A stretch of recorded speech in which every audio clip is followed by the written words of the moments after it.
أحيانا بحياته وأنعمنا بنعمته وبنعمته تتم الصالحات. أشهد أن لا إله إلا الله أشهد أن محمدا عبده ورسوله. اللهم صل وسلم وبارك على سيدنا Muhammad. Saya kira tadi yang sholawat badannya gendut karena suaranya ngebas. Pas dilihat ternyata beliau sangat ramping. Terima kasih Pak ya, suaranya enak sekali. Semoga diberkahi oleh Allah. Itu sebanyak itu hafal ya. Saya aja nggak hafal-hafal Pak, karena dulu anti maulid jadi sekarang demen sama maulid. Alhamdulillah mu'alaf. Judul kita apa? Eskatologi. Apa itu artinya? Tahu? Manusia. Nah, manusia tahu ya? Eskatologi biasanya diartikan ilmu. Logi itu logos, ilmu, kata-kata yang berkaitan dengan alam di luar kita, alam akhir zaman. Sebenarnya nggak di luar kita juga ya. Jadi alam atau kejadian atau pengetahuan tentang akhir zaman. Tapi ini sudah ada akhir zaman kan? Itu sebenarnya eskatologi dan manusia sudah cukup. Tapi khawatir nih Madura salah paham. Maka ditambahkan akhir zaman. Ilmu akhir zaman dan manusia akhir zaman. Gitu. Kita di akhir zaman bukan? Atau merasa masih panjang ini? Udah sebanyak itu kiai wafat, udah sebanyak itu orang meninggal karena virus. Ini bukan pertengahan zaman, ini sudah akhir. Ini akhir zaman. Dulu Nabi ditanya oleh Jibril, "Mata sa'ah?" Kapan kiamat? Apa jawaban Nabi sallallahu alaihi wasallam? Apa jawabannya? "Mal mas'ul anha bi'alama minas sa'il." Yang ditanya tidak lebih tahu daripada yang bertanya. Lalu Sayyidina Jibril bertanya, dia ikan nyamar. Ya udah kalau gitu engkau ceritakan kepada kami an amaratiha, mengenai amaratnya. Amarat inilah yang kemudian menjadi ilmu eskatologi. Apa arti amarat? Tanda-tanda, gejala-gejala, ciri-ciri akhir zaman itu apa? Nabi dalam perjalanan ruhaninya melihat di akhir zaman. Jadi Nabi itu diperjalankan ke masa lalu, maka beliau melihat asal usul kita semua. Kadang-kadang beliau diperjalankan ke masa akhir, maka beliau melihat apa yang terjadi di akhir zaman. Nabi melihat ada orang pakai kendaraan kok cepet bener. Tapi di hadis nggak mungkin Nabi bilang di akhir zaman kalau motor bahasa Maduranya apa? Honda. Di Yamaha pun Honda. Suzuki juga Honda. Nah, mau beli Honda. Oh gitu. Kalau mobil, Masya Allah.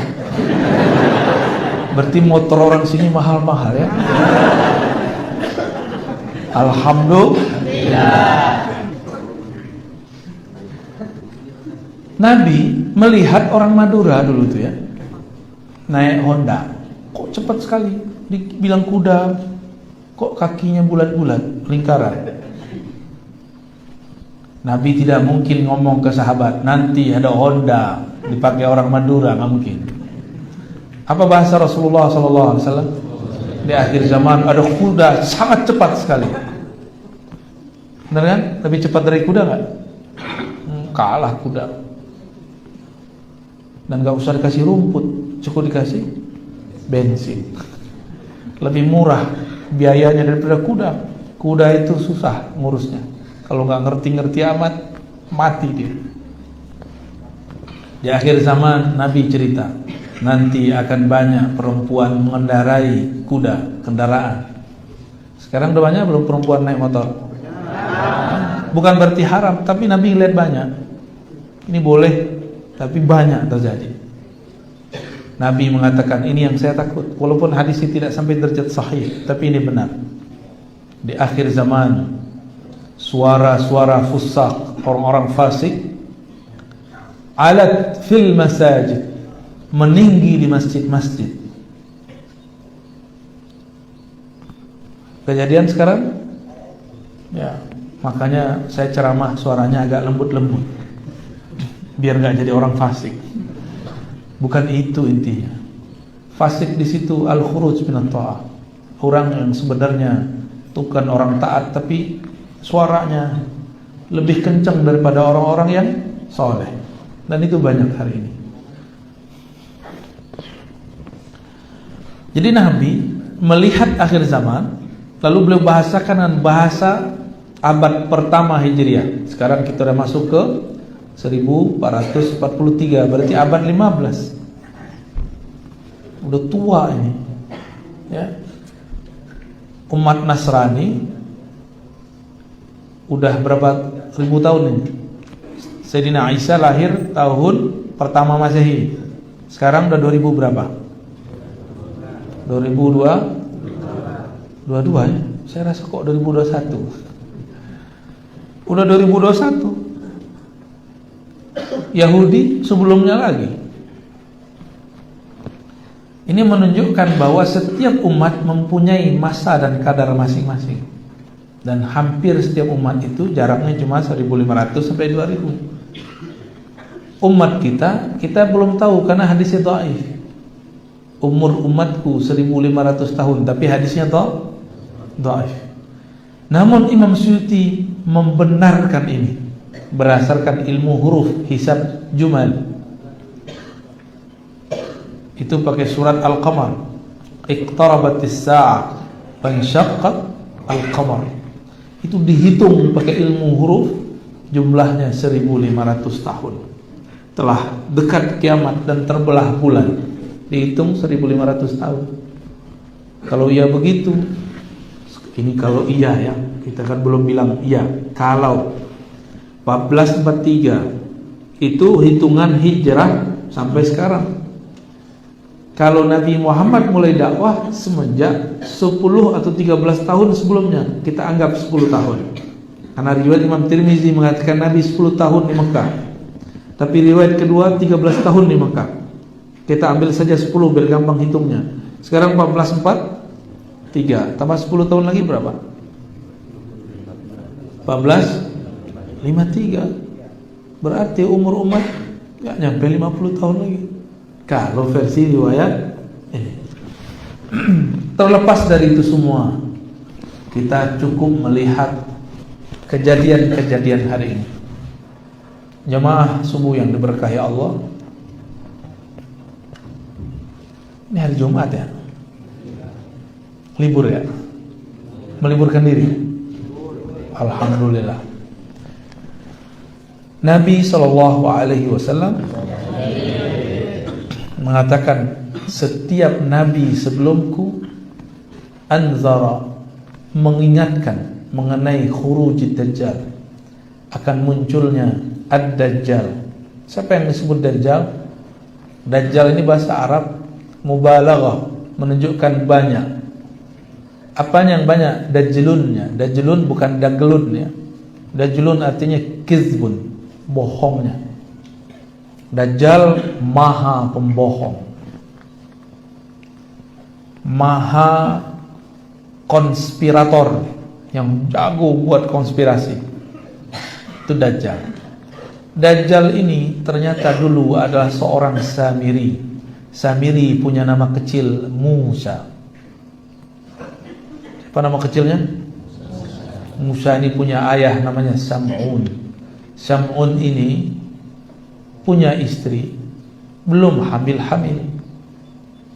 Udah datang ke tabib, ke wali segala macam, belum juga hamil. Terakhir dia datang ke seorang yang dianggap tabib, tapi ternyata adalah iblis yang menyamar. Hati-hati, kadang-kadang ada iblis menyamar atau minjem dukun. ketika menyamar, Syam'un dan istrinya mengatakan, wahai tuan tabib, mohon bimbing kami, ajarkan kami, obati kami. Istriku mandul, aku pengen punya anak.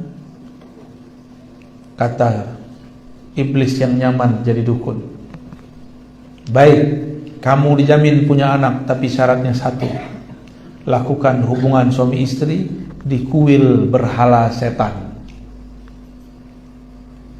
Akhirnya mereka yang penting punya anak, mau gimana aja terserah.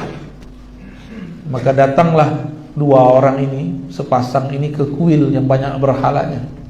Mereka lakukan hubungan di situ. Tidak ada doa, langsung tancap gas.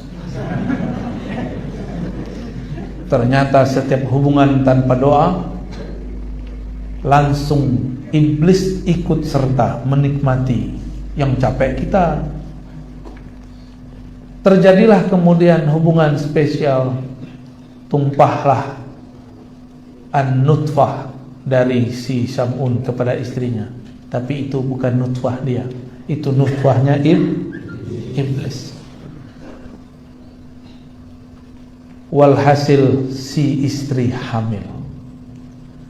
Lahirlah pendek kata anak namanya Musa. Musa itu nama belakangan, tadinya gak ada namanya. Tiba-tiba kampung Samara banjir.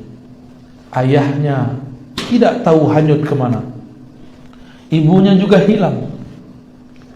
Tiba-tiba Allah kirim Sayyidina Jibril. Hai Jibril, itu ada anak kecil, kamu selamatkan. Anak kecilnya aneh, kamu selamatkan. Itu anak kecil matanya belean. Atau belean, apa kata orang Madura? Bileun.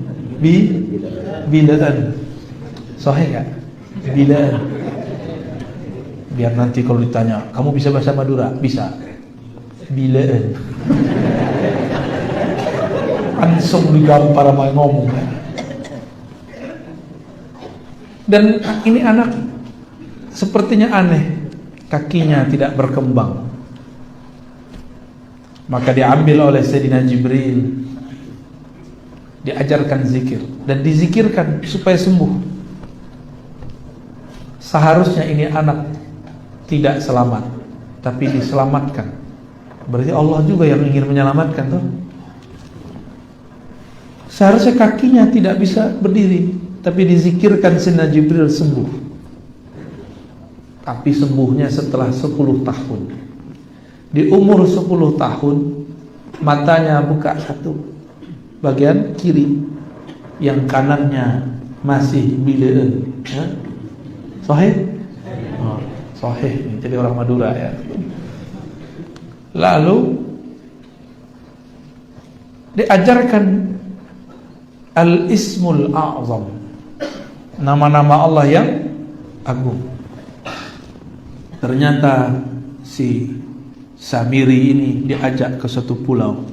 Di pulau itu dia dididik oleh Sayyidina Jibril menundukkan binatang-binatang, mengendalikan pohon-pohon, dan menguasai gerak air dan udara. Mirip Avatar ya?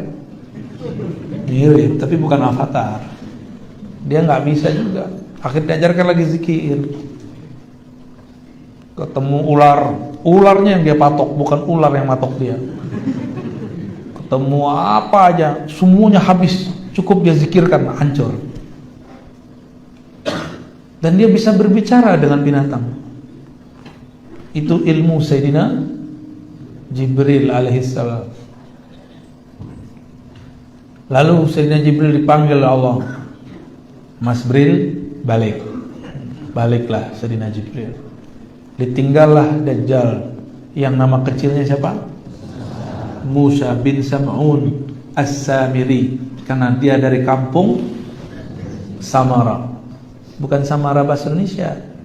Samara siapa? Sakinah, Mawaddah wa Rahmah. Itu mah asik. Banjir cinta. Kalau ini banjir air. Di saat yang sama di Mesir lahir seorang anak yang juga dihanyutkan di air. Maka bernama dia Musa juga. Musa berarti anak air. Bahasa Maduranya apa anak air? Ada istilahnya? Yang satu kata gitu nggak ada ya? Nggak ada. Sama berarti dengan bahasa saya. Dan ini juga aneh. Yang mungut Allah setting, yang mungut justru musuhnya Allah, Fir'aun. Kalau tadi yang mungut siapa? Malaikat Jibril. Inilah hebatnya Allah Subhanahu wa ta'ala. Tidak mesti orang yang dididik orang hebat jadi hebat. Tidak mesti orang yang bersama orang soleh jadi soleh.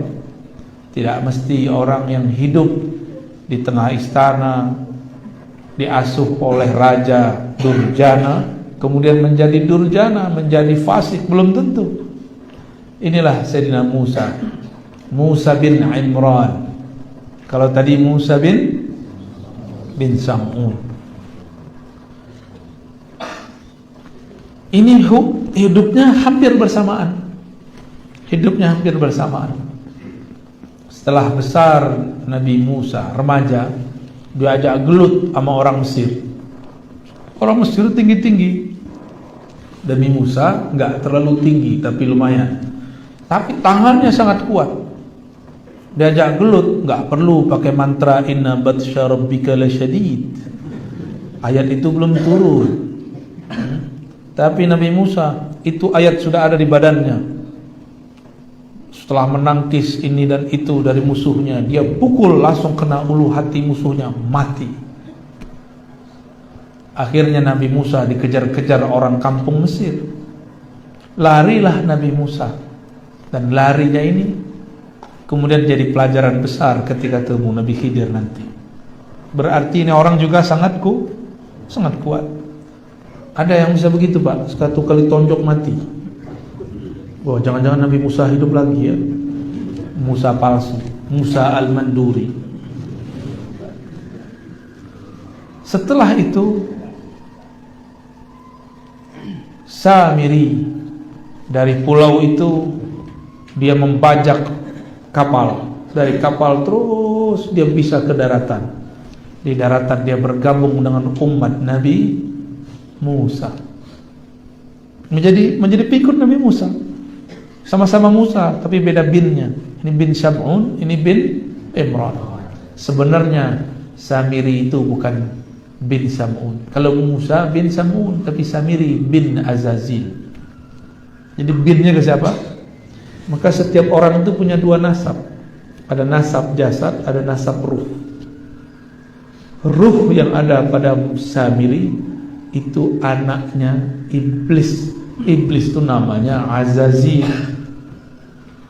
Paham di situ? Ya. Dan itulah anak pertama dan terakhir dari Azazil yang bertubuh fisik manusia tapi berbatinkan pangeran iblis. Ini bukan dongeng loh Pak ya.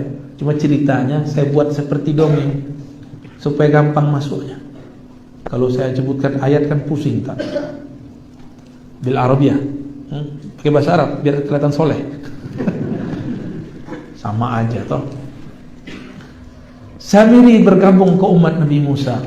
Nabi Musa anggaplah sudah dewasa, sudah menjadi nabi dan rasul, dan sudah berdoa, ya Allah angkatlah saudaraku Harun, lisannya lebih fasih.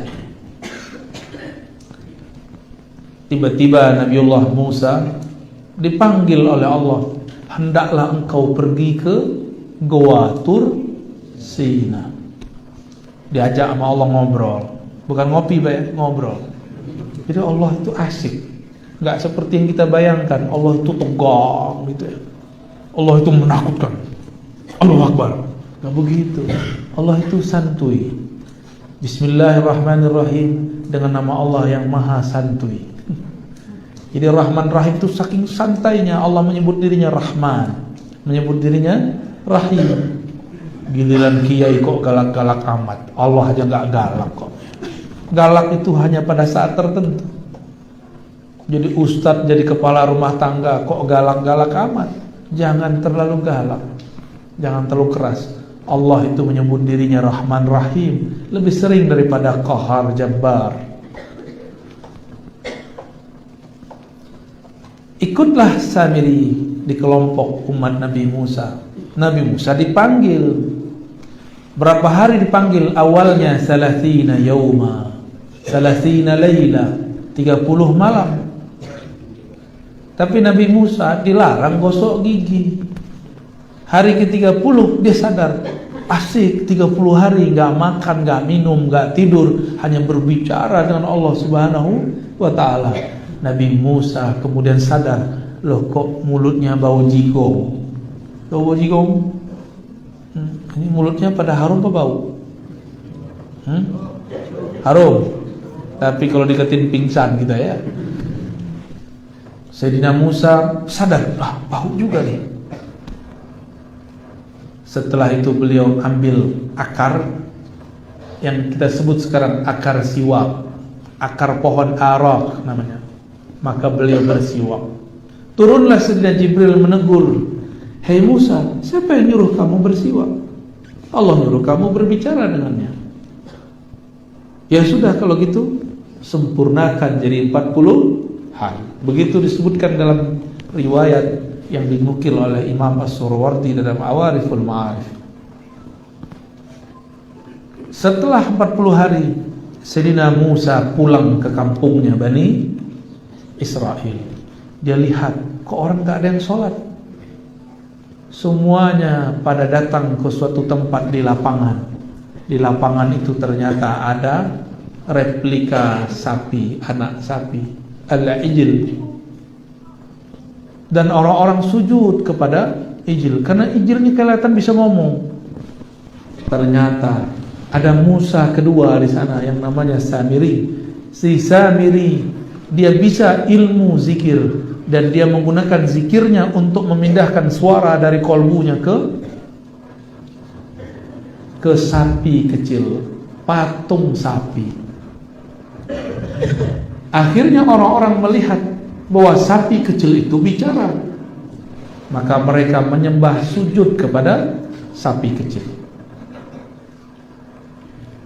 Terlihat oleh Nabi Musa, langsung Nabi Harun dicari, saudaranya.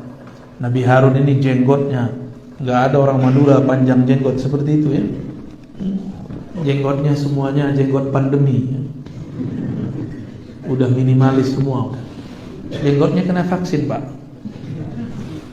Jenggot Nabi Harun sampai ke dadanya, bahkan sampai ke pusarnya dalam riwayat. Oleh Nabi Musa langsung ditarik jenggotnya. Kau ini gak bertanggung jawab, gak becus. Ditinggal cuma 40 hari. Lihat no umat, sudah menyembah berhala namanya sapi kecil. Apa kata Nabi Harun? Ya bna ummi, wahai anak emakku. Wah, itu panggilan sangat mujarab tuh, nyebut emak. Langsung Nabi Musa lepaskan. Nabi Harun kemudian mengatakan, aku tidak sanggup untuk membimbing mereka, karena ada orang bernama Samiri. Padahal Samiri kalau ngomong gak jelas, matanya belean satu. Orangnya gak tinggi, pendek, tapi kekar, sakti. Sedangkan Sayyidina Harun badannya luar biasa, gagahnya orang ini, berkarisma karena jenggotnya panjang. Beliau tidak sanggup membimbing umat walaupun pintar berpidato. Jadi Nabi Harun ini kalau pidato lebih cakep dari Nabi Musa. Tapi ternyata pidato tidak cukup untuk merubah umat. Setelah itu Nabi Musa datang ke umatnya. Umatnya kemudian pada sadar semua, oh iya ya, kenapa kami menyembah anak sapi kecil? Sebagai tanda tobat mereka, faktulu anfusakum, maka bunuhlah diri kalian sendiri. Maka mereka bunuh dirinya. Itulah tobatnya Bani Israel yang menyembah berhala, menyembah al-ijl, anak sapi kecil. Habis itu Nabi Musa datang ke provokator. Siapa namanya? Samiri, Musa bin Sam'un as-Samiri. Nabi Harun jenggotnya ditarik. Yang syirik mereka disuruh bunuh diri. Tapi giliran Sam'un, Musa bin Sam'un, Nabi Musa cuma ngomong gini, ma khatbuka ya Samiri, apa yang kau katakan wahai Samiri? Kok jadi lembut? Kok gak keras? Kok gak jenggotnya ditarik? Kalau perlu kepalanya dipukul, enggak. Ternyata Nabi Musa dapat wahyu. Itu bukan musuhmu, hai Musa. Itu musuh umat Muhammad di akhir zaman. Nabi Musa aja nggak dapat hak untuk mengalahkan Samiri. Bayangkan. Nabi Harun kalah oleh Samiri. Nabi Isa hampir terbunuh oleh Samiri. Nabi Zakaria dibelah badannya waktu masuk ke dalam pohon oleh Samiri. Ashabul Kahfi hampir terbunuh oleh Samiri. Samiri semua itu yang bekerja itu. Wah, kenapa dia itu? Ada kecoa kali ya? Serius amat Pak. Ya, lagi membayangkan Samiri ya. Ada yang tidur nggak? Terkecaplok sama Samiri itu. Bangun, ini cerita penting, ini cerita sahih, ini kisah sahih. Nabi Isa itu dikabarkan, hei Isa, di tanganmu lah nanti Samiri terbunuh. Samiri juga dapat kabar waktu dia masih kecil, Nabi Musa juga masih kecil, Jibril datang ke Samiri. Itu Jibril bawa dan ngasih kabar, hei Samiri, nasibmu nanti berakhir di tangan Isa. Maka si Samiri ini dia pergi setelah dibentak Nabi, bukan dibentak, disapa Nabi Musa, dia kemudian pergi. Tak tahu dia melalang buana kemana. Dia sedang mempersiapkan diri untuk membunuh sosok namanya Isa. Maka dia pelajari siapa saja yang membersamai Nabi Isa. Dapatlah kabar bahwa ada paman dari Maryam namanya Zakaria. Nanti itu udah meninggal Nabi Musa ya, udah masanya udah panjang. Orang inilah yang akan menjaga Sayyidatuna Maryam yang akan melahirkan Sayyidina Isa. Diburulah orang ini tapi bisa selamat. Akhirnya Sayyidina Zakaria dapat menjaga Sayyidatuna Maryam. Sayyidatuna Maryam pun kemudian disebutkan rahasianya, kenapa dialah yang dapat izin membunuh Dajjal. Coba lihat tadi, ayahnya Samiri, Sam'un, bersekutu dengan iblis Azazil, sehingga lahirlah anak. Sebenarnya itu anak Azazil, anak iblis, tapi numpang lewat perut istrinya Sam'un. Dan gak mungkin lawannya kecuali yang setara. Maka Allah utuslah Jibril, bukan untuk menggoda Maryam, tapi untuk meniupkan kun dalam perut Maryam. Apa kata Maryam? Bagaimana mungkin aku hamil? Tidak ada laki-laki satupun yang menyentuhku. Bahkan beliau mengatakan, A'udzu birrahman, aku berlindung kepada Allah yang Rahman, in kunta taqiyya, wahai orang yang jika kamu benar-benar bertakwa. Ini orang mesti nyamar jadi cowok. Jadi cowok paling keren di dunia. Tapi Sayyidatuna Maryam enggak berpaling. Dia tetap dalam zikirnya. Ketika dikabarkan, inilah kehendak Allah kepadamu wahai Maryam, barulah kemudian dia terima. Maka di dalam perut Sayyidatuna Maryam muncullah janin Nabi Isa. Ada ayahnya? Enggak ada. Maka wajar kalau ada kelompok yang mengatakan Isa Ibnullah, karena nggak ada bapaknya. Wajar, karena mereka mikirin kalau punya anak mesti ada bapaknya. Mereka lupa Nabi Adam nggak punya ayah, nggak punya ibu. Jadi itu, ya nggak? Sayyidatuna Hawa punya ibu nggak? Bapak doang. Mau Pak begitu? Tiba-tiba kita punya anak, gimana? Emaknya nggak ada, dapat beban doang. Sedangkan Sayyidatuna Maryam ada ibunya Maryam, tapi tidak ada ayahnya. Lahirlah Sayyidina Isa. hanya sosok begini yang bisa mengalahkan siapa? Tapi dengan perintah imam di kalangan umat akhir zaman. Nah, ini canggihnya di situ. Nabi Muhammad SAW diberikan kabar bahwa di saat sosok yang bernama Yesus atau Isa disalib, itu bukanlah Nabi Isa. Wa ma salabuhu, tidaklah mereka menyalibnya. Wa ma qataluhu, tidaklah mereka membunuhnya. Tetapi syubbiha, tetapi diserupakan dengannya. Allah angkat beliau, rafi'uka ilayya, aku angkat engkau, mutawafika, aku sempurnakan urusanmu. Di saat itu umur Nabi Isa 32,5 tahun, mau masuk 33 tahun. Itu seumuran siapa, Pak? Ali berapa umurnya? 34. Ya, masih lebih tua antum. Nanti berapa jam? Mu'alam. Masih muda dia ini ya. 33 atau 32. Ketika Samiri nyamar jadi murid Nabi Isa, namanya Yudas Iskariot. Siapa nama muridnya? Yudas Iskariot ini nyamar jadi orang soleh, dan dia bisa merubah matanya menjadi mata yang agak sedikit tidak belean. Walhasil murid-murid Nabi Isa tidak satupun sadar kalau ini adalah Samiri. Berhasillah buat konspirasi. Ternyata ketika mereka makar, Allah lebih bagus makarnya. Dia makar ingin membunuh Nabi Isa ketika tidak ada orang. Ternyata apa yang terjadi? Allah serupakan Nabi Isa dengan seseorang. Orang itu yang ditangkap. Berarti gagal Samiri? Samiri dapat kabar yang bunuh dia Nabi Isa. Dia pengen merubah takdirnya. Aku akan rubah takdirku. Akulah yang membunuh Isa. Gaya amat mau lawan takdir ya. Jadi yang suka-suka melawan takdir itu temannya Samiri. Yang gak terima musim pandemi itu kawannya Samiri. Yang gak terima kalau Indonesia kalah 4-0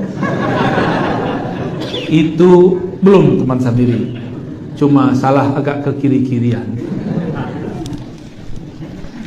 Jangan serius amat Pak ya. Sedih juga ya 4-0 ya. Baik.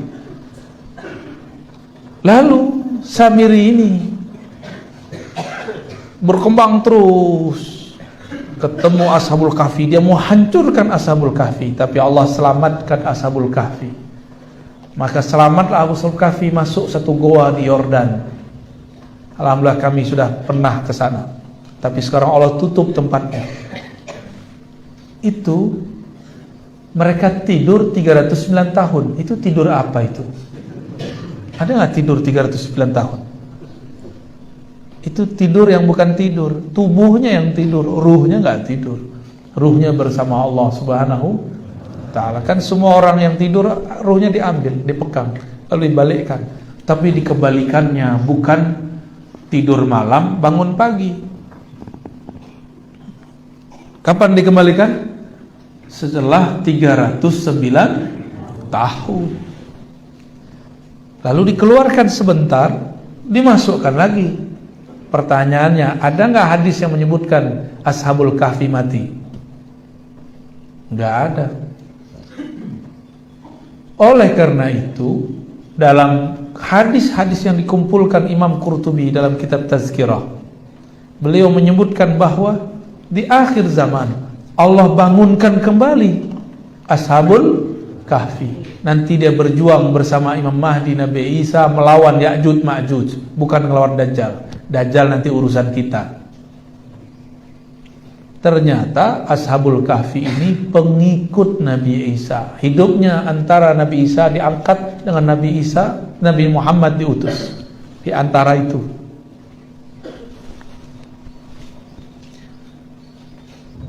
Jadi serius begini ya. Emang ceritanya serius ya? Asik. Emang dari dulu kita suka diceritain ya. Kita lanjut ceritanya. Kata orang sebelah, Ar-Razi sedang mendongeng. Dongeng yang soheh nggak apa-apa ya. Lahirlah Sayyidina Muhammad sallallahu alaihi wasallam.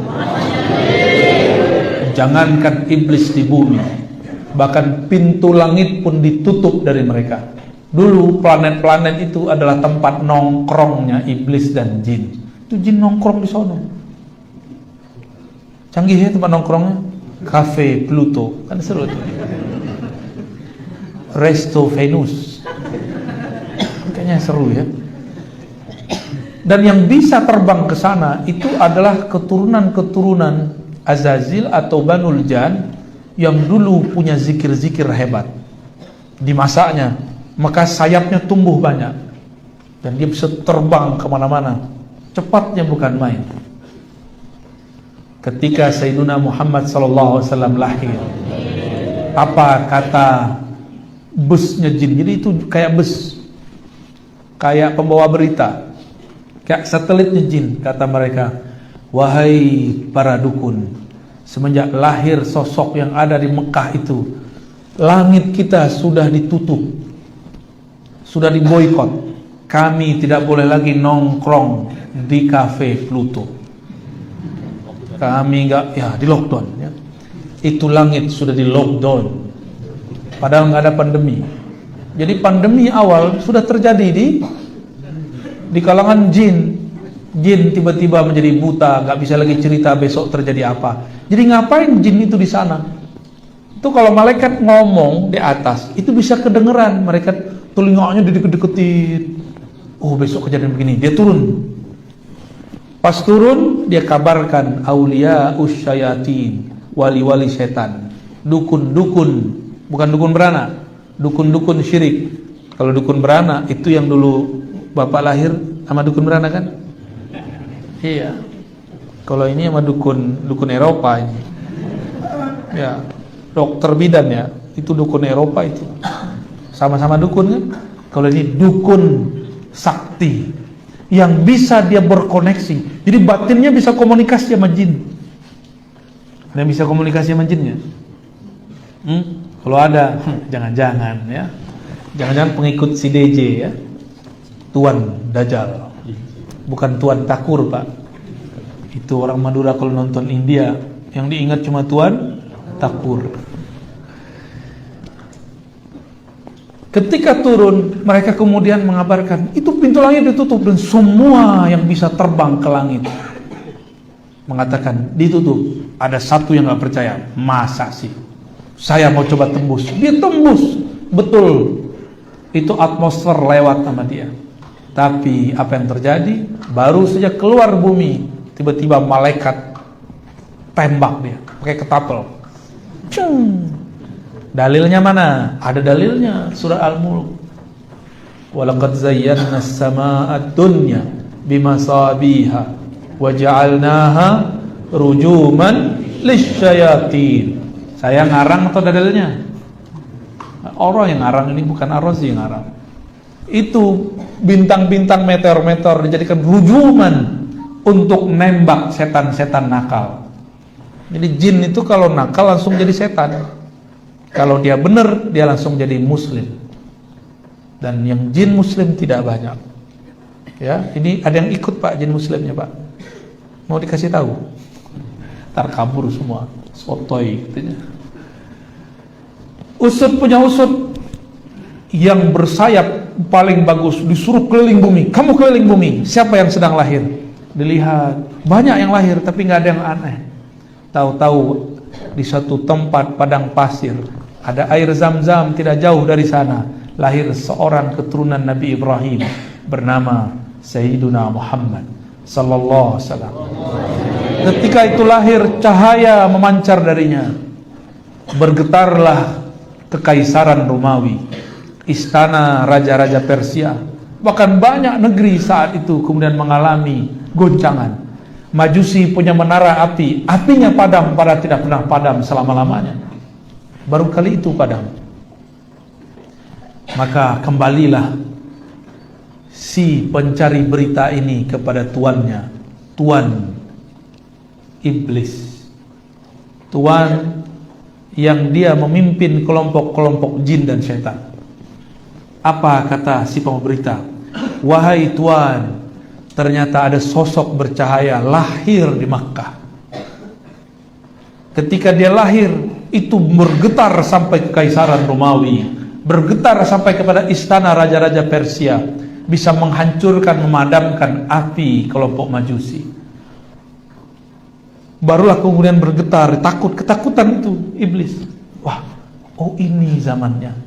Berarti ini nabi yang ditunggu-tunggu, yang merupakan musuh besar kita. Dia dan umatnya setara dengan nabi-nabi, semua nabi yang ada.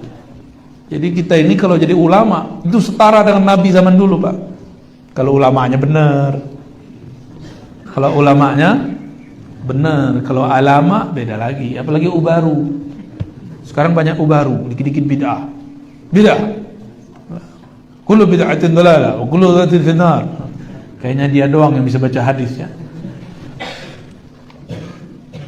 Sadarlah mereka. Di saat itu Allah kemudian ambil si Dajjal yang sedang mencari-cari, dikerangkeng di suatu pulau, dirantai.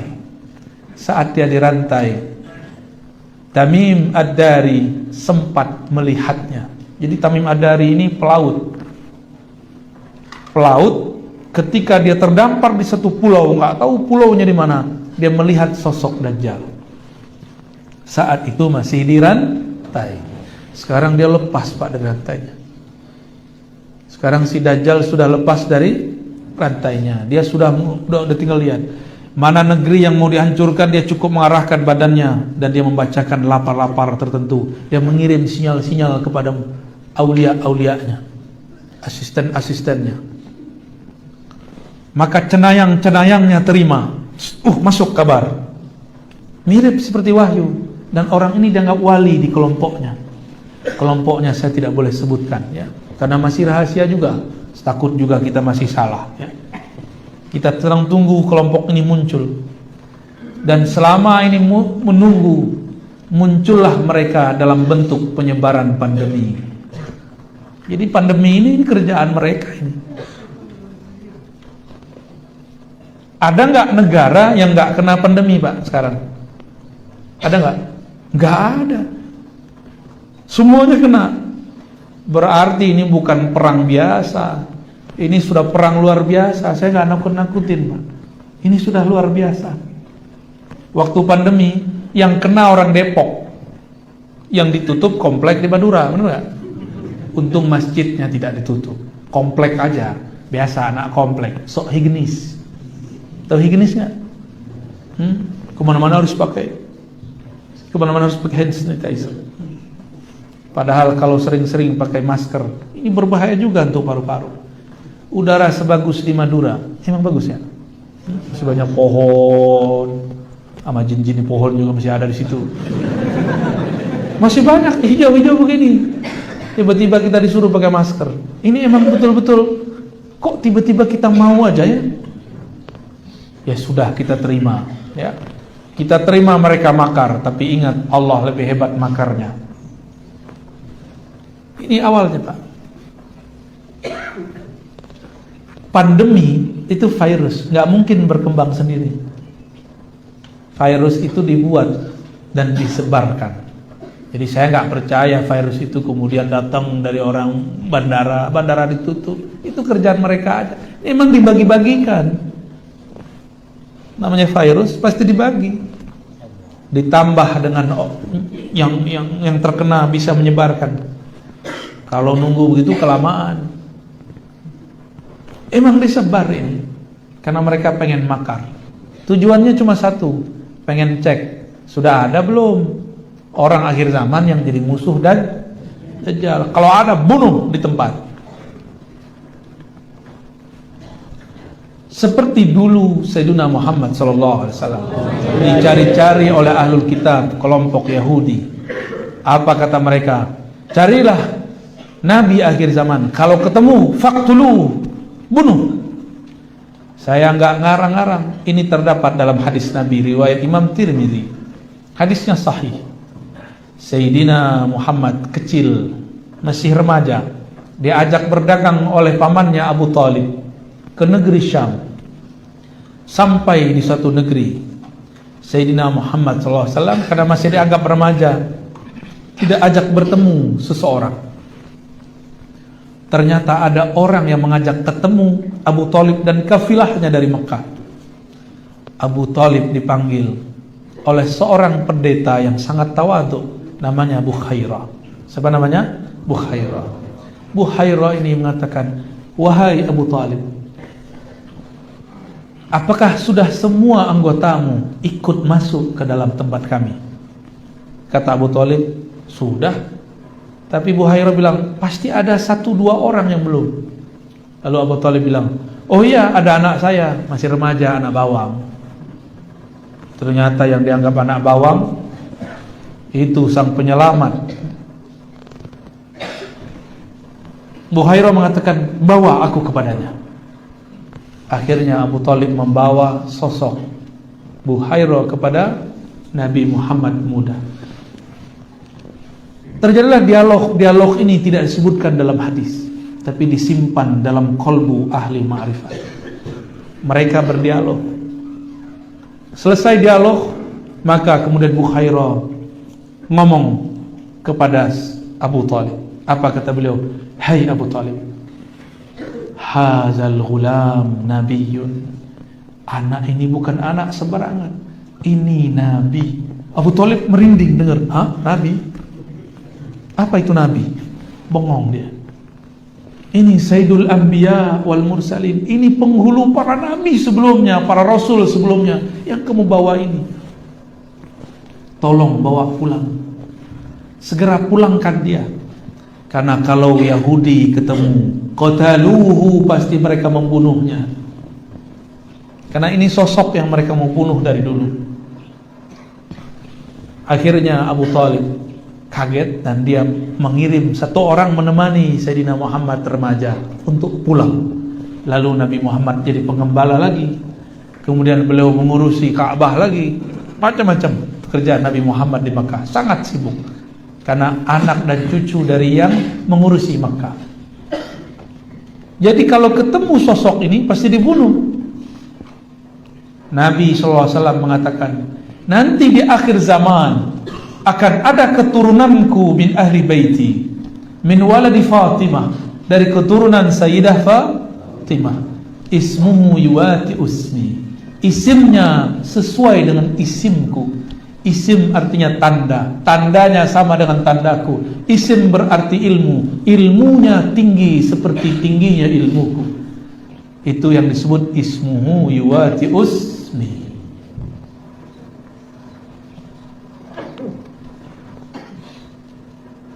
Apabila bumi telah dipenuhi dengan zulman wa jawra, maka Allah akan utus orang ini.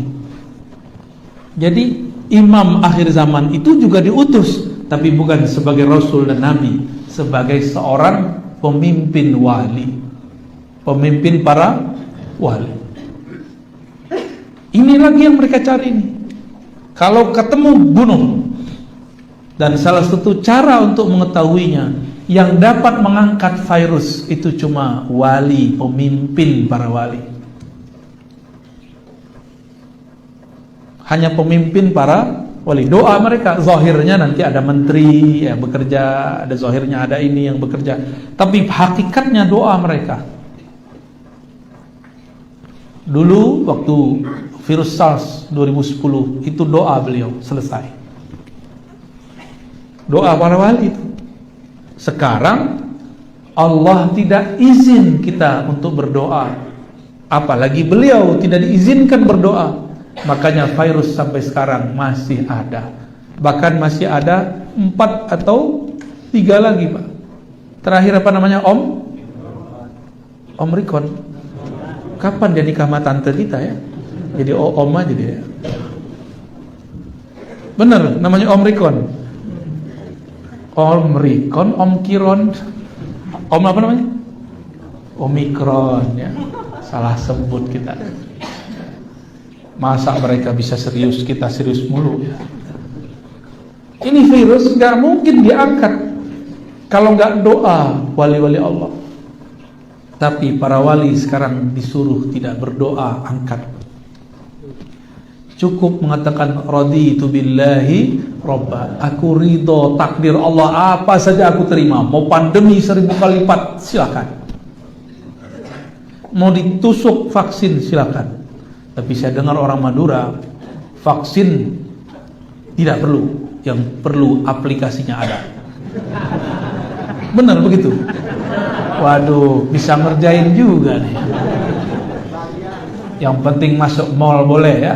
Datang, ada mall apa di sini? Mall jin. Masuk ke mall jin pakai peduli lindungi, kata jin nggak laku. Jadi mereka lagi nyari sosok ini.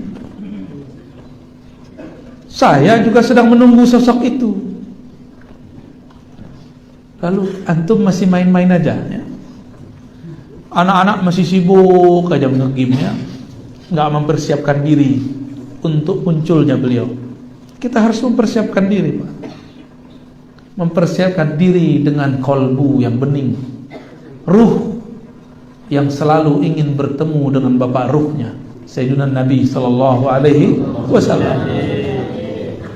Ciri-cirinya, dialah orang yang paling mengerti ilmu ruh. Dan itu bukan kita. Kita ini cuma menukil beberapa saja yang bisa kita baca dari kitab dan kita dengar dari beberapa guru.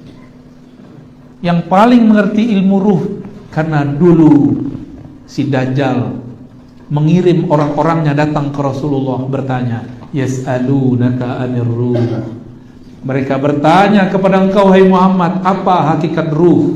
Ar-ruh. Lalu Allah mengatakan ke Nabi Muhammad sallallahu alaihi wasallam, Qulir ruh min amri Rabbi. Katakan hai Muhammad, ar-ruh itu urusan Tuhanmu, bukan urusan kalian. Wa ma utitum, ini jangan salah paham. Tidaklah kamu diberikan, wahai ahli kitab, bukan Nabi Muhammad. Wa ma utitum, kan Nabi yang ngomong. Katakan hai Muhammad, wa ma utitum, kalian ini hai ahli kitab tidak diberi ilmu ini illa qalila, kecuali sedikit. Tapi ini sedikit menurut Allah. Orang kaya Madura itu biasanya pengusaha busi sama pupuk, benar kan? Benar gak? Sampai ke Jakarta, Pak. Itu kalau Bapak jalan di Parung, samping kiri kanan ada rongsokan mobil-mobil mewah atau mobil-mobil yang ada besinya, itu pastikan Al-Manduri. Orang Parung aja bingung, ini siapa yang punya tanah seluas ini? Siapa yang bisa beli bekas-bekas mobil sebanyak ini? Itu orang Madura itu. Kalau dia bawa ke sini, Pak, nggak muat lagi pulau ini ya.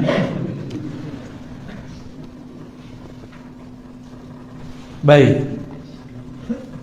Apa kata Nabi? Wa ma utitum minal ilmi illa qalila. Kamu tidak beri ilmu tentang ruh kecuali sedikit. Sedikitnya orang kaya 1 M. Sedikitnya orang lebih kaya lagi mungkin 1 triliun. Orang paling kaya di dunia 10 triliun itu batuk, Pak. Ngeluarin ingus keluar 10 triliun. Tapi sedikit anak kecil 500.000 ya.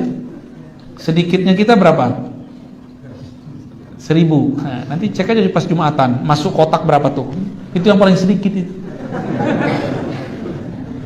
Ada yang keluarnya 5.000, wah berarti sedikit dia 5.000. Ada yang keluar 50.000, wah berarti sedikit dia 50.000. Ini yang mana nih? Yang sedikitnya 50.000 apa 5.000? 50.000 ya? Wah, keren berarti. Atau nggak keluar? Ini belum curhat, nggak keluar berarti. Baik. Yang dicarinya siapa? Yang mengerti ilmu ruh. Maka sampai sekarang yang diuber-uber, yang dicari-cari mereka, yas'alunaka 'anir ruh, itu aja. Mereka lagi cari sosok yang mengerti ilmu tentang ar-ruh. Kalau ketemu diapain? Kalau nggak bisa diajak kerja sama, bunuh. Gitu. Yang saya sampaikan sekarang mungkin di YouTube itu cuma yang tertulis di kitab aja itu. Itu belum banyak ilmu ruhnya. Belum seberapa. Jangan dikira itu keren, Pak, itu biasa sekali. Itu aqallul qalil. Lebih sedikit lagi daripada yang qalil-qalil itu. Mereka lagi buru orang ini. Kalau ketemu orang ini, dipastikan dialah ismuhu yuwati usmi. Namanya sesuai dengan namaku. Ciri-cirinya sama dengan ciri-ciriku. Dia lagi nyari itu. Mungkinkah Allah membiarkan orang yang memegang rahasianya ember? Tahu ember? Suka ngomong-ngomong, ngaku jadi Imam Mahdi di Facebook. Ada nggak? Ada banyak. Ngaku jadi Imam Mahdi di YouTube. Ya salah. YouTube itu punya mereka. Ngaku di situ habis ente. Maka orang-orang yang ngaku jadi Imam Mahdi di YouTube, di Facebook, belum mati-mati kan itu orang? Berarti bukan mereka. Karena kalau dia ngaku di YouTube, selesai dia. Jadi nanti kita akan dihadapi masa yang tidak lama lagi. Sedikit lagi akan banyak orang ngaku dirinya Imam Mahdi. Saya harap di Madura tidak ada yang ngaku ya. Amin. Ada calon nggak di sini? Kawan kita bingung dengan ilmu akhir zaman. Dikumpulkanlah hadis-hadis, dapat ketemu riwayat jidatnya lebar, hidungnya mancung. Lama-lama dia ngaca, kayaknya aku ini. Yang begitu sudah ada yang datang ke saya, Pak. Saya tanya, belum dia ngomong, tahu-tahu hati saya ngomong sama hati dia. Dia ngomong begini di hatinya, sayalah Mahdi yang engkau cari, wahai Ar-Razi. Dalam hati mau ketawa. Kita candain aja. Bro, ente ini serius amat. Baru jidat lebar, hidung mancung dengan aku Mahdi. Bukan itu ya Al-Mahdi. Dia kaget. Baru dia mau ngomong, saya udah kemudian ngomong. Tuh nggak tahu juga tuh ya. Pakai telegram. Telepati namanya Pak. Kolbu bisa ngomong kolbu. Nggak selalu, sesekali aja. Kan gawat kalau tiap hari begitu. Gawat Pak kalau tiap hari bisa baca hati setiap orang. Itu Allah kasih tahu aja tuh. Tuh kamu dengerin kolbunya. Kita candain. Masa Imam Mahdi kayak ente? Hidung kurang mancung ini, jidatnya kelebaran. Namanya botak. Ada yang datang Pak ya. Dan itu bukan satu dua, banyak. Ada yang gamer. Dia kemudian berkhayal dalam gamenya. Akulah sang juru selamat. Akulah Ratu Adil. Akulah Al-Mahdi yang dicari Ar-Razi. Kirim email sama kita ya. Al-Mahdi main email-emailan. Canggih juga Al-Mahdi zaman now ya. Nah terakhir, kalau ini pemegang rahasia ar-ruh, mungkinkah dia obral rahasia? Kalau ada orang jualan barang mewah, mungkinkah dia cerita di pinggir jalan? Mungkin nggak? Ya mungkin. Kalau ada orang jualan berlian mahal, mungkinkah dia buka di kaki lima? Mungkin nggak? Ya mungkin. Jika ada kekasih Allah yang Allah simpan rahasia di kolbunya, mungkinkah dia cerita di mimbar? Mungkinkah dia cerita di mimbar YouTube? Mungkinkah dia ngaku-ngaku jadi wali kutub? Kecuali kepada ahlinya yang ada sekarang menjadi wali YouTube. Di depan saya banyak sekali wali YouTube ya. Bapak ibu yang bukan Allah, ibunya nggak ada ya. Eskatologi dan manusia akhir zaman. Maksudnya kita harus mulai sadar, semua agama, semua aliran sekarang sedang menunggu itu. Kok masih ada orang ngomong, Ar-Razi ini ngomong apa ini? Ini dunia masih panjang. Dia lupa 2 tahun lalu kayak mau mati, kayak mau stres di kompleknya ketika pandemi di Depok. Tapi yang tutup komplek dia. Pandeminya di mana? Depok Pak, orang pertama kena. Itu langsung tutup semua komplek di mana-mana. Aneh gak tuh?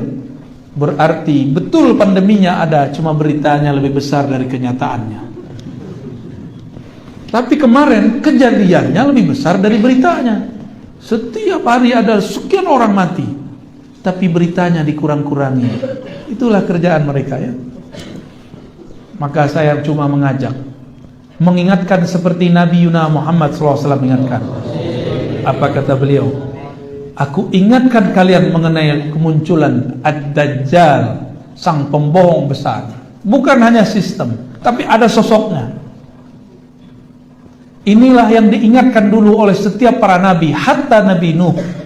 Tapi semua nabi tidak satu pun yang menghadapi Dajjal kecuali Nabi Musa, itu pun tidak berlawanan. Yang dapat tugas umat akhir zaman. Berarti tugas kita berat apa ringan? Berat. Maka nanti orang yang tidak kenal ma'rifatullah pasti dia melenceng kepada Dajjal. Dikira Dajjal lah Al-Mahdi. Nauzubillah min. Oleh karena itu berdoalah setiap akhir salat. Allahumma inni a'udzubika min fitnatin Dajjal. Ya Allah, jaga kami dari kekacauan yang disebabkan Dajjal. Baik kekacauan sebelum dia keluar atau setelah 40 hari dia keluar. Nanti ada masa dia keluar 40 hari. Sama seperti zaman Nabi Musa. 40 hari. Tapi rasanya 40 tahun. Gimana kira-kira? Rasanya 40 tahun. Kuat nggak hidup zaman begitu? Kalau nggak minta mati duluan aja ya. Jadi jangan protes kalau kena pandemi ntar. Emang dia minta meninggal, ya. Tapi tenang, itu kan makarnya iblis. Kalau Allah makar, kira-kira lebih menang yang mana? Wa makaru wa makarallah. Mereka makar, Allah juga makar. Mereka konspirasi, Allah juga konspirasi. Mereka setting cerita, mereka sebar pandemi, Allah akan atur itu semua. Wallahu khairul makirin. Allah sebaik-baik makar. Tenang aja Pak. Yang penting kenal Allah. Jangan panik, jangan suuzon. Jika ini muncul di hati, insya Allah kita aman. Insya Allah. Jangan jauh-jauh dari ulama wali Allah. Karena ada ulama yang bukan wali Allah. Disebut oleh Imam Ghazali, Imam ulama su, ulama yang buruk. Ulama su, ulama akhirat. Ini bukan karena perbedaan politik, tapi perbedaan niat di hati. Hati dia kemana? Ya, saya berdoa semoga saya dan kita semua selamat di akhir zaman. Amin ya rabbal alamin. Al-Fatihah. Ya.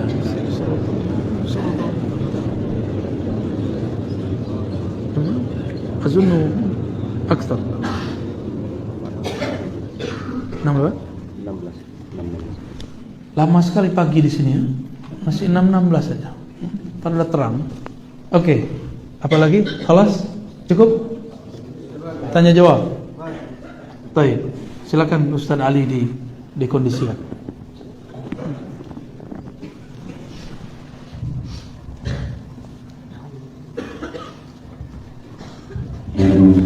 Saya mau marah pertanyaan batasi doa lagi yang dari kantor dan kantor mau ibadah. Terjemahannya apa itu? Dipersilakan ibadahnya. Satu, silakan di tengah dari sisi sebelah kanan sana. Depan satu lagi. Saya tengah. Berdiri pun nyatakan ada, dipersilakan di depan.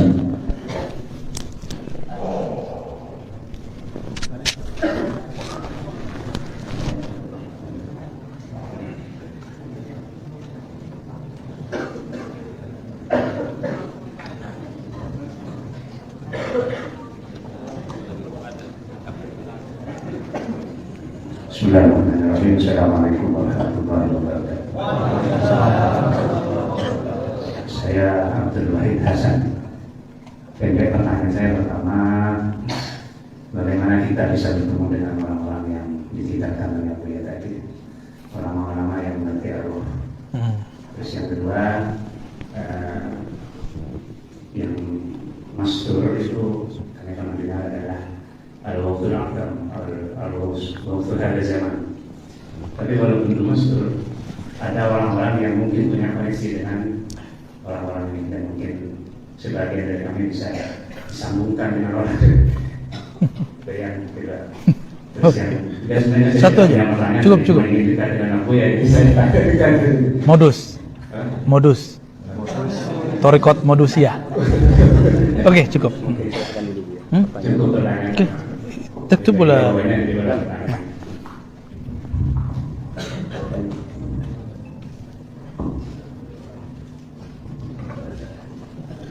Assalamualaikum warahmatullahi wabarakatuh. Assalamualaikum. Ustaz, tadi sudah menjelaskan banyak orang mengaku-ngaku saya Imam Mahdi, saya Imam Mahdi.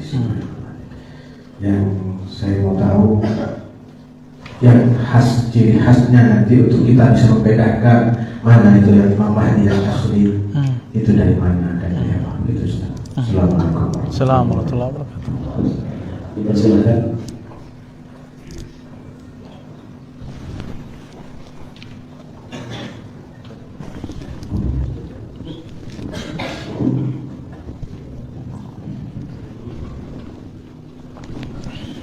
Assalamualaikum warahmatullahi wabarakatuh. Izin bertanya. Pertanyaan saya mengenai tentang eskat atau ilmu akhir zaman. Quran surah ke-31 ayat 34 Allah berfirman, Innallaha indahu ilmu as-sa'ah, hanya Allah yang mengetahui tentang hari kiamat. Jika dikaitkan dengan hadis yang dibawa oleh Buya tadi, man mas'ul a'lamu bis-sa'il. Mungkinkah seperti kelimin orang-orang hebat bisa menjangkau kapan kiamat terjadinya? Oke. Terima kasih. Assalamualaikum warahmatullahi wabarakatuh. Assalamualaikum. Halas.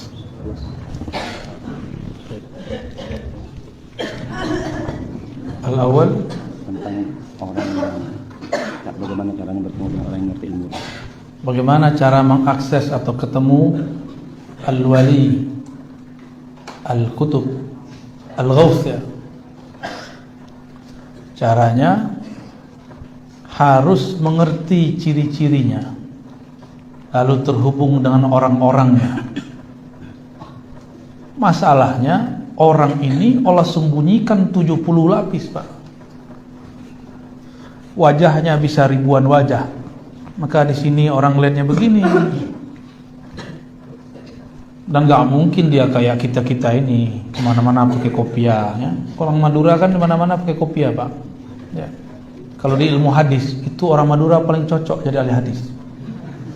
Karena di ilmu hadis itu orang kalau copot kopiah, khawarimul muru'ah, itu tuah dia langsung jatuh. Apa bahasa orang sini itu?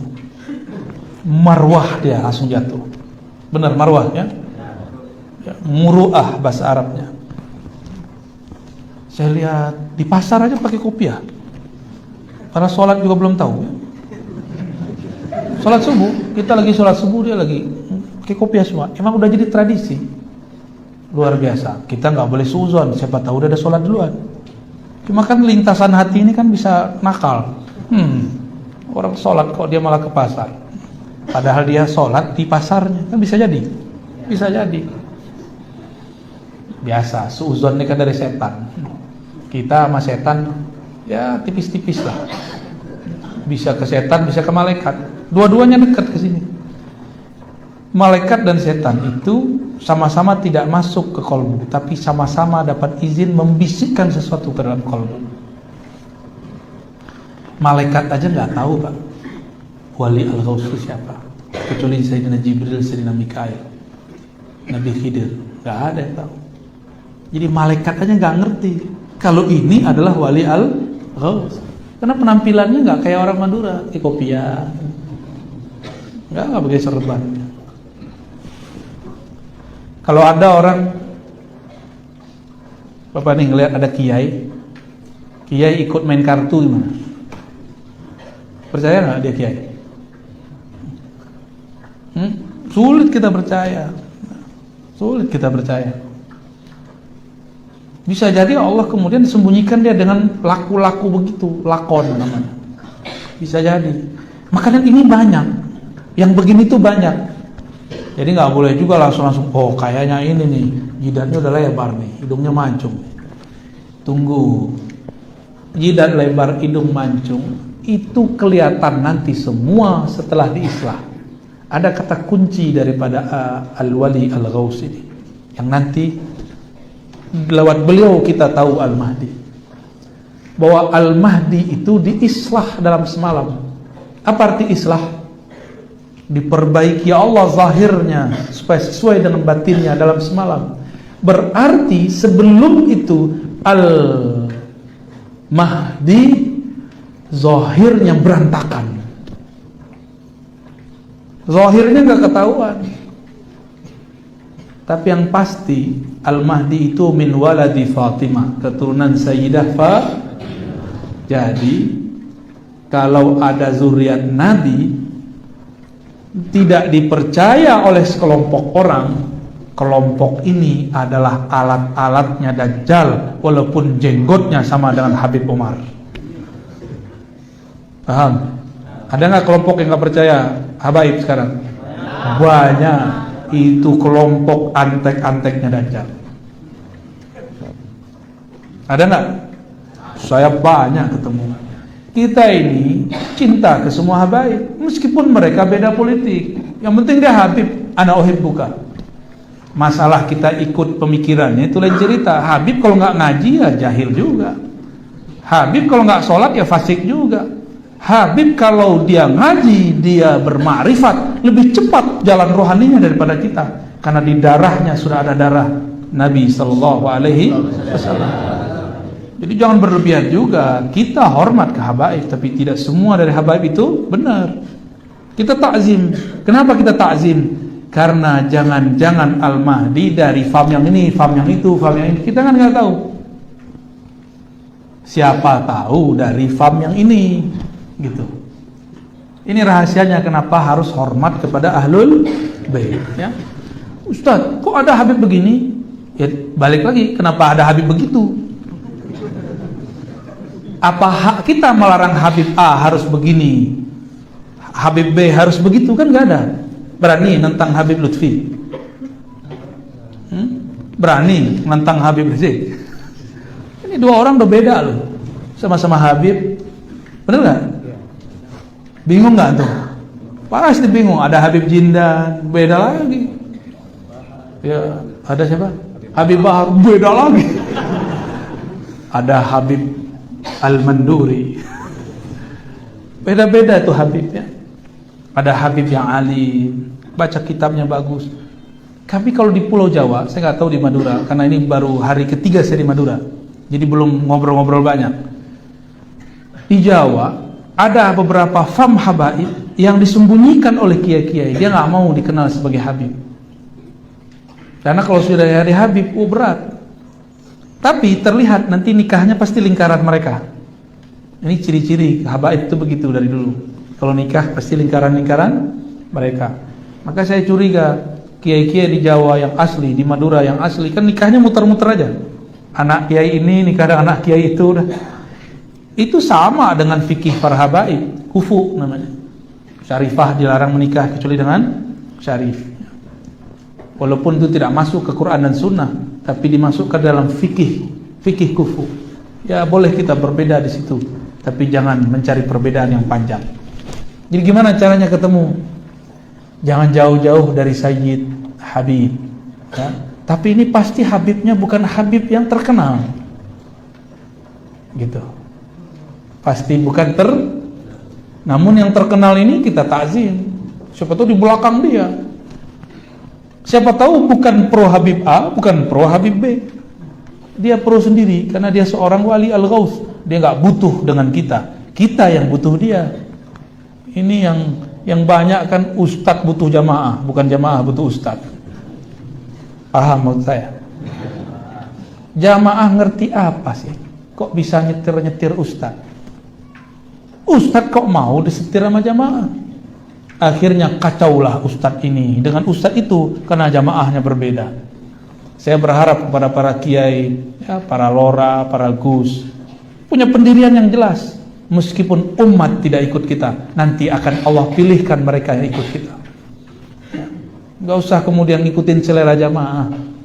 Jamaah ini berubah-ubah tergantung berita, ya. Beritanya bukan langsung dari pemberitaan, beritanya lewat WA.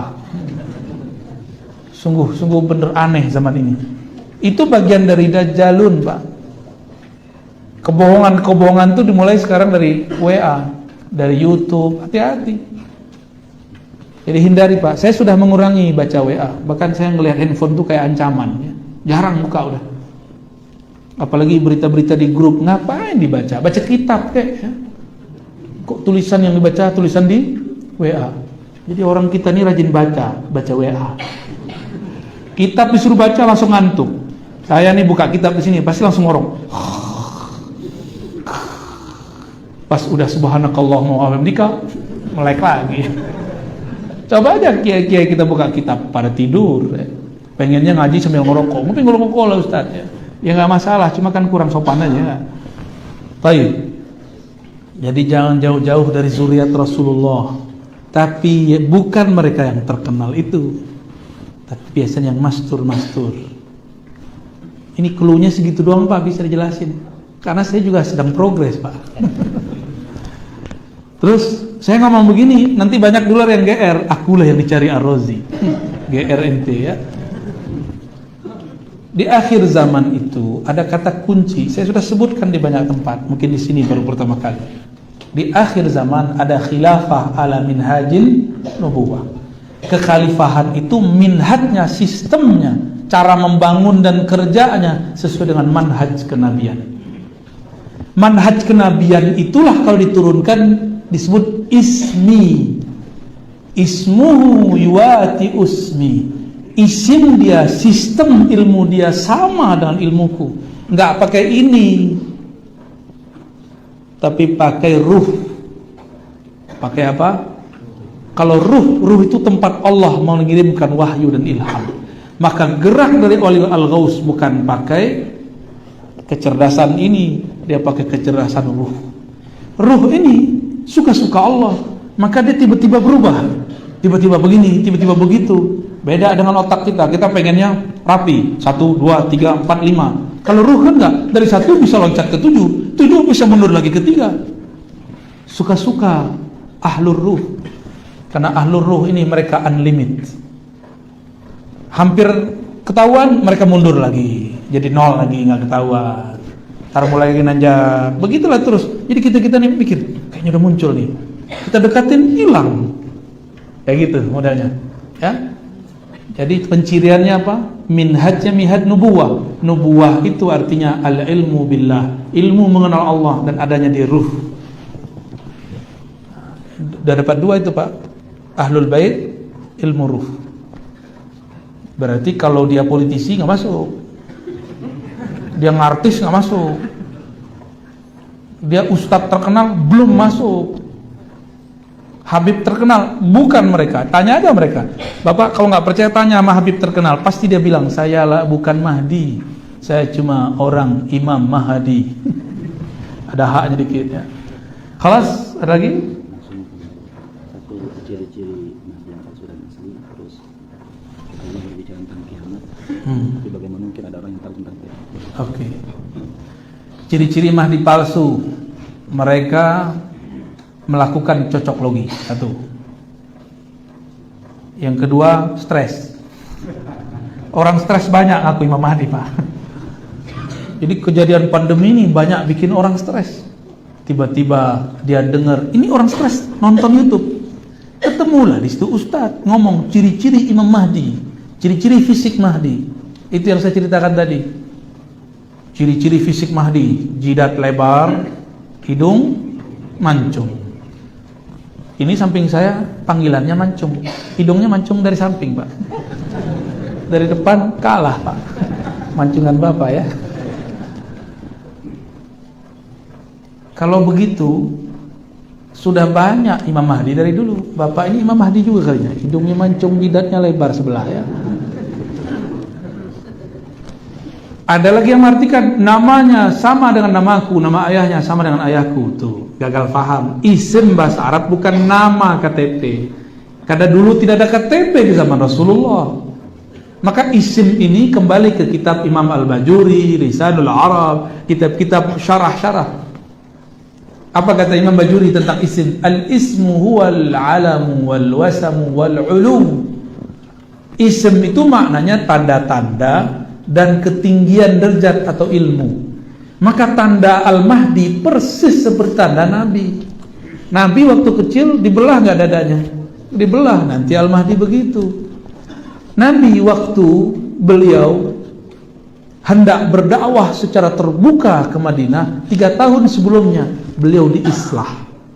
3 tahun Pak sebelumnya meninggal Abu Talib, meninggal Khadijah, lalu Allah angkat Sayyidina Nabi SAW ke arasnya.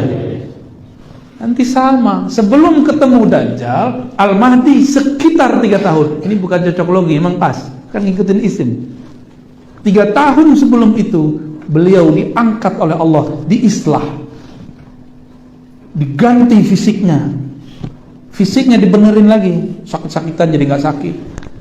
Rasulullah Mi'raj pakai ruh dan jasad, benar. Ism derajatnya sama dengan derajat Nabi, kurang dikit. Karena dia bukan Nabi, cuma wali, berarti di bawah Nabi. Maka ruh dan jasadnya juga diangkat. Jadi islahnya wali bernama Al-Mahdi itu Mi'raj. Islahnya Nabi Isa ketika meminta bertemu Allah pingsan, itu islah Nabi Isa. Islahnya Nabi Yunus ketika dilempar masuk ikan dan dia zikir 40 hari, la ilaha illa anta subhanaka inni kuntu minadh dhalimin. Islahnya Nabi Adam ketika turun di muka bumi dan dia sujud 40 hari, yang dibaca cuma satu, Rabbana zalamna anfusana wa illam taghfir lana wa tarhamna lanakunanna minal khasirin. Islahnya Nabi Muhammad naik ke aras, Allah turunkan surat Al-Fatihah, maka turun menjadi rukun salat. Islahnya Al-Mahdi, wallahu a'lam, kita belum dikabarkan. Saya cuma berdoa semoga kita termasuk barisan mereka. Amin ya rabbal alamin. Ciri-ciri palsu berarti bercocok logi, mending cocok tanam. Ini cocok tanam ada 2, ada di ladang, ada di rumah. Fa'tu harthakum annasyitum. Ini cocok logi. Itu yang palsu, Pak. Orang stres ngaku-ngaku cuma karena urusan fisik. Lalu ilmunya tebak-tebak logi. Ilmu baru tuh. Tebak-tebak. Tahu tebak-tebak? Tebak-tebak logi. Nanti akan ada masa pengikut Al-Mahdi ragu tentang kemahdian imamnya. Persis seperti kejadian Nabi Muhammad ketika sampai di Hudaybiyah, 15 kilo lagi masuk ke Mekah, tiba-tiba di-cut oleh orang-orang kafir Quraisy dan Nabi ngalah, mundur. Dan Umar mewakili suara orang yang ragu. Apa kata Umar? Ar-rasulun anta, ente betul rasulnya. Ahakun dinuna, agama kita benar gak? Karena Umar berpikir jika benar ini agama, pasti kita menang. Jadi rumus Sayyidina Umar, benar menang. Ini rumus siapa? Tapi ternyata kalau nubuwah gak begitu. Itu pemikiran Sayyidina Umar sebelum beliau tobat. Setelah tobat beliau gak ngomong gitu lagi. Kalau nubuwah suka-suka Allah, benar bisa menang, bisa tidak. Yang penting ujungnya sukses. Tapi di perjalanannya bisa jadi kalah dulu. Nanti ada masa, Pak, itu terjadi. Imam Mahdi sudah diislah, sudah diperbaiki oleh Allah, sudah nyata berarti Imam Mahdi. Terus tiba-tiba dia ngalah. Imam Mahdi ngalah kan lucu. Imam Mahdi kan saktinya sama dengan Nabi Muhammad. Nabi Muhammad ngalah dari kafir Quraisy. Ini kan lucu. Jumlah yang datang lebih banyak daripada yang menghadang. Umat Islam waktu tahun ke-6 Hijriah lebih banyak daripada yang menghadang, tapi Nabi mundur. Kenapa Nabi mundur? Karena yang menghadang omnya, ponakannya, saudaranya. Ya. Kalau itu dibunuh semua, janda semua tante-tantenya. Ini ilmu Nabi Khidir. Tapi Nabi Khidir sama Nabi Muhammad tinggian mana? Nabi Muhammad. Ternyata Nabi Khidir ketika Nabi Muhammad muncul, Nabi ngomong, anta minal abdal, kamu baru abdal, akulah pimpinannya. Makanya Ibnu Hajar Asqalani mengatakan Khidir itu kalau benar hidup zaman Nabi, maka dia sahabat Rasulullah SAW. Karena Nabi Muhammad penutup para nabi, statusnya sekarang bukan lagi nabi, statusnya wali, gurunya para wali, master of awliya, kiainya para wali. Kalau kita kan udah bangga kiainya santri, bahkan beberapa belagu amat, saya kiainya para kiai. Tunggu dulu, Nabi Khidir kiainya para wali. Malu, Pak, kita kalau cerita begini.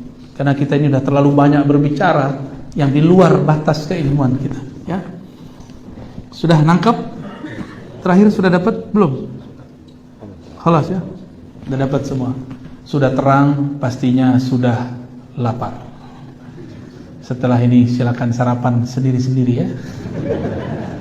Saya mohon izin, setelah ini kami masih ada acara lagi. Insyaallah Jumatan di Masjid Jami. Di mana? Tapi jangan tinggal masjid ini Pak, tersepi. Masjid Jami apa namanya? Syuhada ya, insyaallah Jumatan. Ya. Kalau tidak ada tugas silakan bergabung di sana. Insyaallah kita ketemu lagi di lain waktu. Mohon izin tidak salaman, cukup dengan qalbu ya. Wassallallahu ala sayyidina Muhammad. Subhanakallahumma wa bihamdika asyhadu an la ilaha illa anta astaghfiruka wa atubu ilaik. Assalamu alaikum warahmatullahi wabarakatuh.